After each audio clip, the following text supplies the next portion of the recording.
Looking at the Asian airline market, you have a number of problems. One is that you have to focus on the growth of the new middle classes in that entire region, which is phenomenal. I mean, if you consider, for example, in China alone, you have 269 million people, middle class, living in 5 cities. So the kind of scale you're dealing with is quite vast. Because of that, we had to take a survey of about 8,000 people who we wanted to find out what they were thinking about issues relating to comfort and notions of comfort in terms of flying.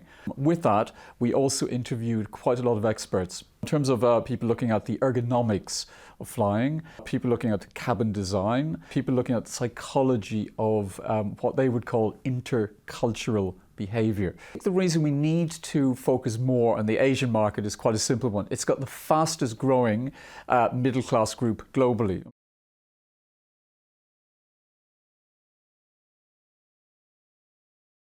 The high-income frequent travellers were, I think, one of the more important groups that we identified. If you think about, travelling 3 or 4 times over the past 12 months, high income, 35 is a medium age, where they're kind of high users of technology.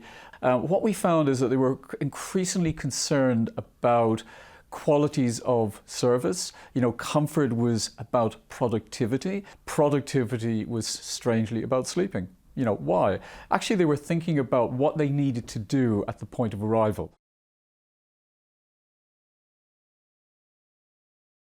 NEETs it's an acronym for New Emerging Affluent Travellers. So really they're the groups who are first time to market in terms of their kind of flight pattern. Perhaps they've flown for the first time over the past 12 months. I mean, we're kind of looking at countries like, Vietnam, Thailand, Indonesia, Malaysia, where really their sense of what they are expecting when they step on the plane isn't as great as you would expect. However, what is interesting is that their expectations are much greater than what their Western equivalent would have had even 2 or 3 decades ago. These will probably become the kind of business traveller tomorrow who will determine what the next generation of people will expect when they step on a plane.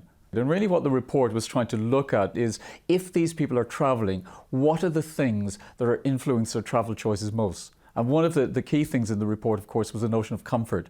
Where we expected comfort would relate to notions of, the kind of cabin in-flight entertainment, food, alcohol, etc. In fact, it honed straight in on seat width. 27% of the people we surveyed, that's of the kind of 8,000, believe that seat comfort is the top factor that affects their sense of comfort when flying. When we asked people, to look at what this improved sense of comfort offered them, again, Asian consumers honed in on the fact that it gave them increased productivity. Some of the key things we found out: 60% of the passengers believed that a wider seat was one of the things that contributed to overall sense of comfort. Over 42% of them said they would pay more if the seat was bigger. And I think it was something like 53% were actually saying that in terms of improved productivity, the width of the seat and the additional legroom made all of the difference. So really what you were seeing were very clear figures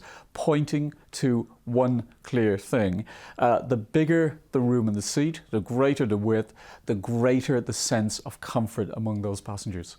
Unlike some of our competitors who we believe are eroding comfort standards, we at Airbus believe that we can offer comfort without compromise. We introduced the 18-inch wide economy class seat. It's the width of seat that we believe is the one that offers the greatest level of comfort for passengers on long-haul full-service airlines. Airbus was the first manufacturer to offer a mood lighting.